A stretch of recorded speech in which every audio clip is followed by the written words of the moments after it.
ভালোবাসার পরীক্ষা নিচ্ছেন। ওনার উপর ভরসা রাখ, দেখবি একদিন সব ঠিক হয়ে যাবে। আজ যাকে ভাবছিস হারিয়ে ফেলেছিস, তাকে একদিন ঠিক ফিরে পাবি। মেজো বৌমা,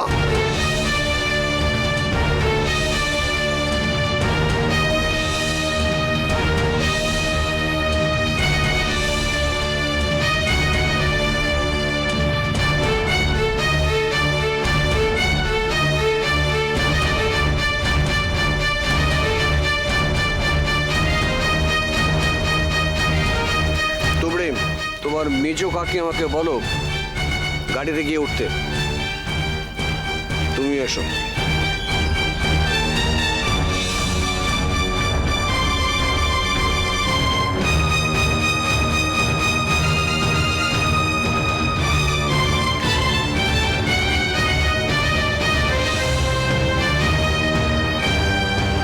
হরিপদ, হর্ন দাও, হর্ন দাও। কাকিমা এসো।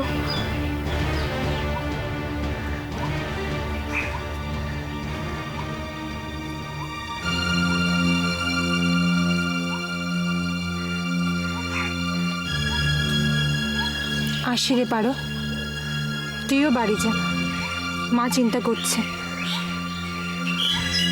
দেখি সব ঠিক হয়ে যাবে।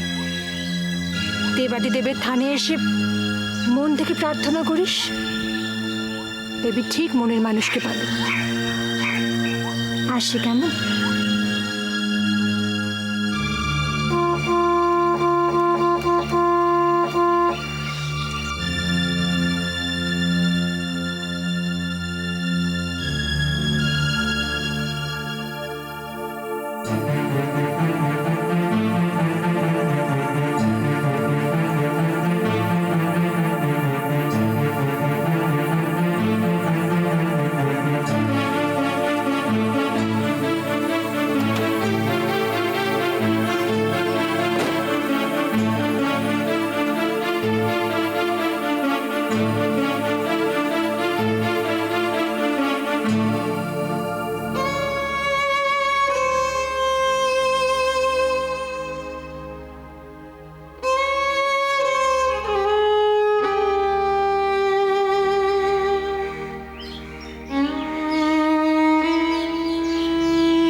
দাঁড়াও।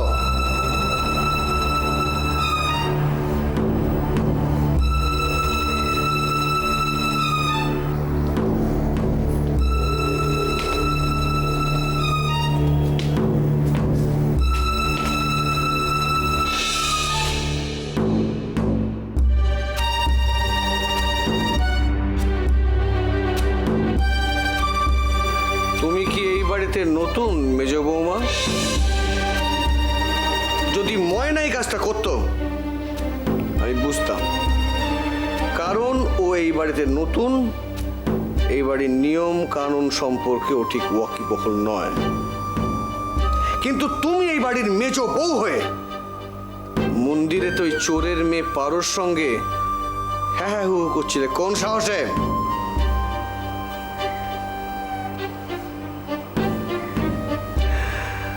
মেজো বৌমা, তুমি আজকে আমাদেরকে অপমান করেছো।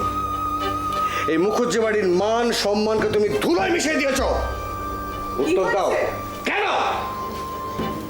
কি হয়েছে রে নারায়ণ? আর বলো না মা।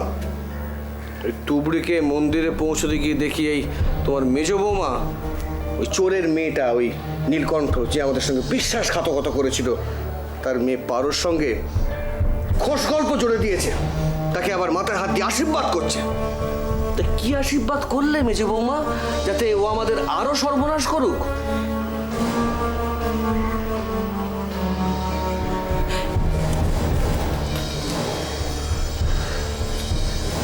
তুই এভাবে চিৎকার চেঁচামেচি ধমক ধমক না করে মেয়েটাকে তো একটু নরম গলায় বুঝিয়ে বলতে পারতি। নরম গলায় বুঝিয়ে বললে তোমার মেজো বৌমার টনক কি নড়তো মা?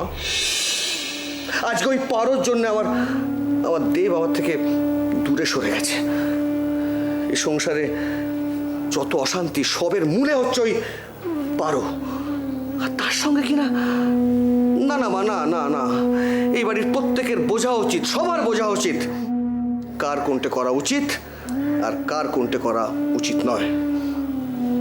নারায়ণ, সেই প্রত্যেকের মধ্যে, সেই সবার মধ্যে কিন্তু তুইও পড়িস।